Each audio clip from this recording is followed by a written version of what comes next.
20 किसी स्कूल की पुस्तकों की दुकान में 10 दर्जन रसायन विज्ञान, 8 दर्जन भौतिक विज्ञान तथा 10 दर्जन अर्थशास्त्र की पुस्तकें हैं। इन पुस्तकों का विक्रय मूल्य क्रमशः 80 रुपये, 60 रुपये तथा 40 रुपये प्रति पुस्तक है। अवयव बीजगणित के प्रयोग द्वारा ज्ञात कीजिए कि सही पुस्तकों को बेचने से दुकान को कुल कितनी धनराशि प्राप्त होगी। तो यहाँ पर स्कूल की पुस्तकों की एक दुकान है जिसमें 10 दर्जन रसायन विज्ञान, 8 दर्जन भौतिक विज्ञान तथा 10 दर्जन अर्थशास्त्र की पुस्तकें हैं। और यहाँ पर इन पुस्तकों का विक्रय मूल्य क्रमशः 80 रुपये, 60 रुपये, 40 रुपये है। मतलब एक रसायन विज्ञान की पुस्तक का मूल्य है 80 रुपये, एक भौतिक विज्ञान की पुस्तक का मूल्य है 60 रुपये तथा एक अर्थशास्त्र की पुस्तक का मूल्य है 40 रुपये।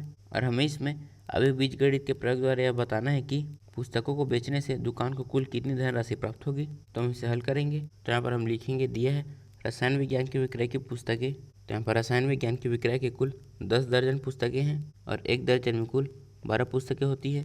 तो यहाँ पर 10 दर्जन में 10 गुणा 12 मतलब कुल 120 पुस्तकें हैं। इसी तरह से भौतिक विज्ञान तथा अर्थशास्त्र के विक्रय की पुस्तकें, यहाँ पर इसके कुल 8 दर्जन पुस्तक है। तो यहाँ पर यह हो जाएगा 8 गुणा 12 मतलब कुल 96 पुस्तकें हैं। और अर्थशास्त्र की कुल 10 दर्जन पुस्तकें हैं।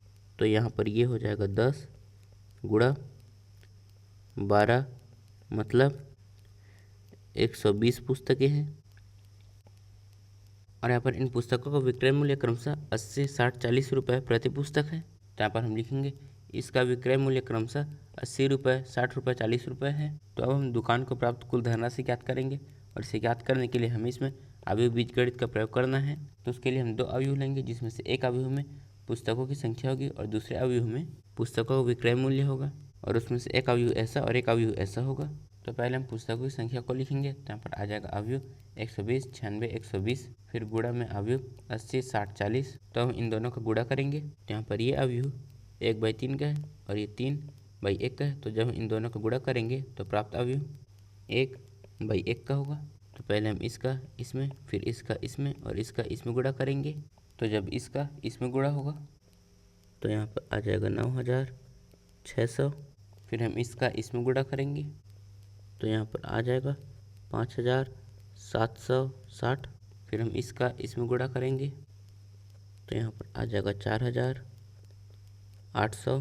फिर हम इनको जोड़ेंगे तो यहाँ पर अवयव, तो हम इनको जोड़ेंगे तो यहाँ पर इसका मान हो जाएगा 20160। तो यहाँ पर इसका मान है 20160। इसका मतलब है कि सभी पुस्तकों को बेचने पर दुकान को कुल 20160 रुपये की धनराशि प्राप्त होगी। तो यहाँ पर हम लिखेंगे, अतः सभी पुस्तकों को बेचने से दुकान को कुल 20160 रुपये की धनराशि प्राप्त होगी।